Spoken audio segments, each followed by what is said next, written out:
इब्रानियों 5:7 उसने अपने मांस के दिनों में प्रार्थनाएं और विनती बड़े चिल्लाहट और आंसुओं के साथ उससे की, जो उसे मृत्यु से बचा सकता था, और उसकी भय भक्ति के कारण उसकी सुनी भी गई।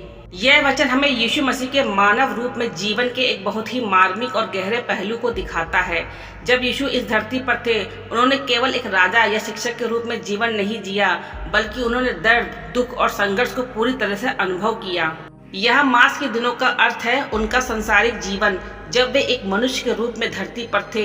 इस दौरान उन्होंने परमेश्वर से प्रार्थना और विनती की, न केवल शांति पूर्वक बल्कि बड़े चिल्लाहट और आंसुओं के साथ। यह दृश्य हमें गतसमनी की बात की याद दिलाता है। यहाँ यीशु ने क्रूस की पीड़ा से पहले घोर पीड़ा से परमेश्वर से प्रार्थना की थी।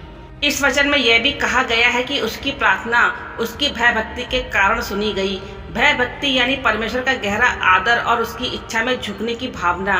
यीशु ने यह कभी नहीं कहा कि मेरी ही इच्छा पूरी हो, बल्कि तेरी इच्छा पूरी हो। यही सच्ची भक्ति भाव है।